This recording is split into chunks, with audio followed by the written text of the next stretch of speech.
Hey everyone, welcome to my YouTube channel. Guys, today my topic is Parliament. I hope you know some basic facts about Parliament. So, I want some answer from you. So, please do answer in comment box.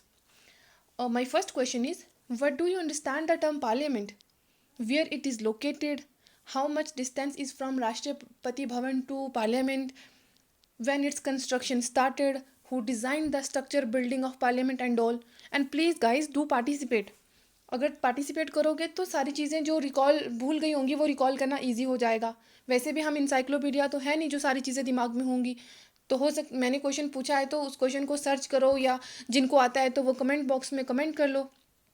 ठीक है, तो चलिए हम अपना topic start करते हैं आज का।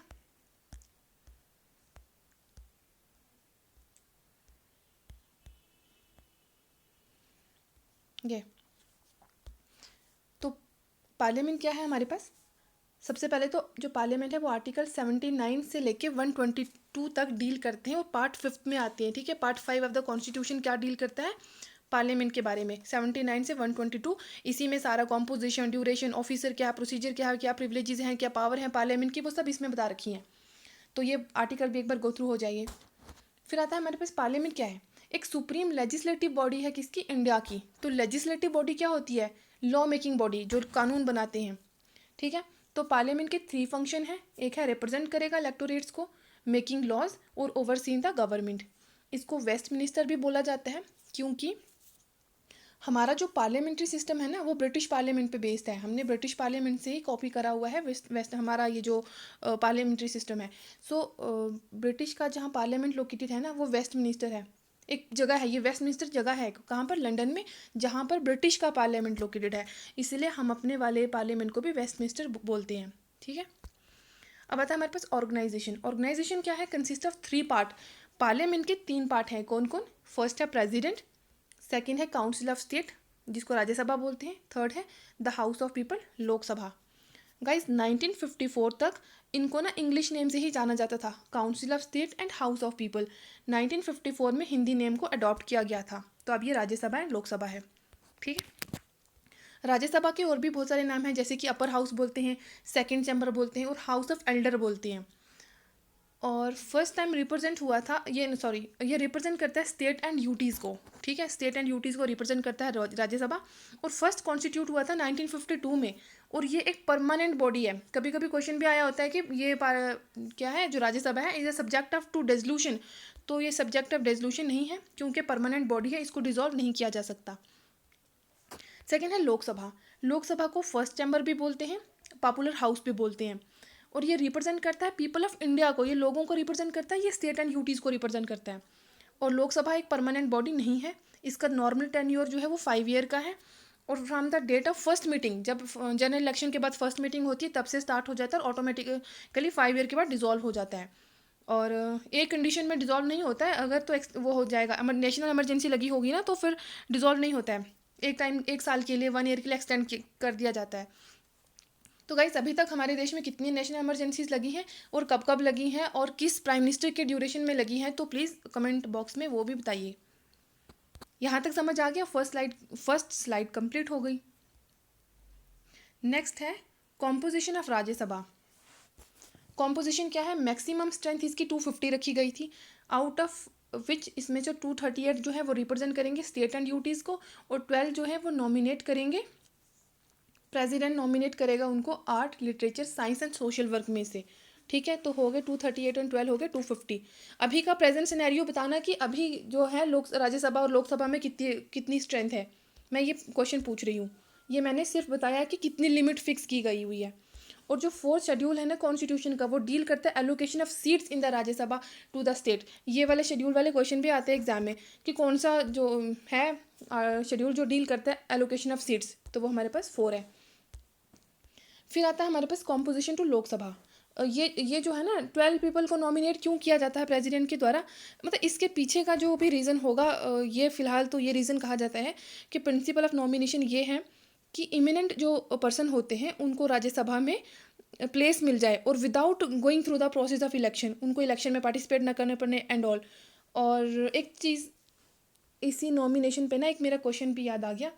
क्वेश्चन ये है मेरा कि क्या अमेरिका के सीनेट में नॉमिनेटेड मेंबर की कोई जगह है? क्या नॉमिनेट मेंबर वाला प्रोसीजर सीनेट में है कि नहीं? तो अगर कोई यहाँ तक वीडियो देख रहा है, सुन रहा है, तो वो मेरे को कमेंट बॉक्स में बताएं। इंपॉर्टेंट क्वेश्चन है। फिर सेकंड आता है हमारे पास कॉम्पोजिशन ऑफ लोकसभा। हमने राज्यसभा का पढ़ लिया, मैक्सिमम स्ट्रेंथ 250 है, 230 रिप्रेजेंट करते हैं स्टेट एंड यूटीज को, 12 मेंबर नॉमिनेट किए जाते हैं प्रेसिडेंट के द्वारा। अब हमारे पास आता है कॉम्पोजिशन टू लोकसभा।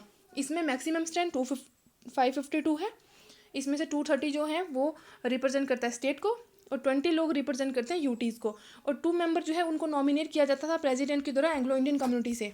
ठीक है, लेकिन एक चीज़ और, ये जो एंग्लो इंडियन कम्युनिटी वाला कॉन्सेप्ट है ना, ओरिजिनली क्या था कि ये प्रोविज़न को ऑपरेट किया जाता था 1960 तक किया गया था। उसके बाद मतलब ये था ही 1960 तक स्टार्टिंग में जब प्रोविज़न बना था, उसके बाद एक्सटेंड कर दिया था 2020 तक 95 कॉन्स्टिट्यूशन अमेंडमेंट एक्ट के द्वारा, जो कि 2009 में हुई थी। उसमें इनका जो टाइम पीरियड था वो एक्सटेंड कर दिया था।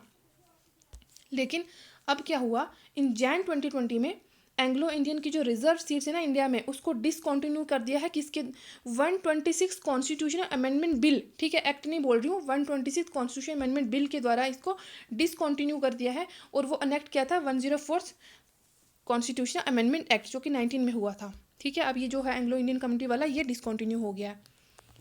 और इसी पे एंग्लो इंडियन कम्युनिटी पे क्वेश्चन वो बता देती हूँ, फैक्ट बताती हूँ। जो एंग्लो इंडियन को पार्टिसिपेशन वाला राइट है ना, वो सिक्योर किया था पीएम नेहरू के टाइम पर फ्रैंक एंथनी ने।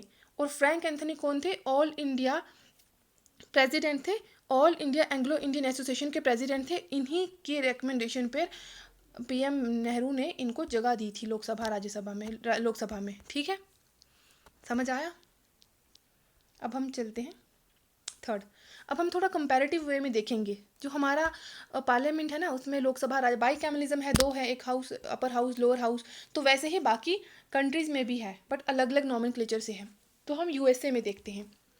यूएसए का जो लेजिस्लेचर है ना, उसको कांग्रेस बोलते हैं। इसमें दो हाउस है, एक है सीनेट, एक है हाउस ऑफ रिप्रेजेंटेटिव। तो जो हाउस ऑफ जो सीनेट है ना, अपर हाउस, सीनेट को अपर हाउस बोलते हैं, और house of representative lower house होता है। और जो हाउस ऑफ सीनेट है, ये क्या है, most powerful chamber of the world. ठीक है, एक ऐसा देश जहाँ का अपर हाउस पावरफुल है, दैट इज सीनेट, वो senate and located in USA.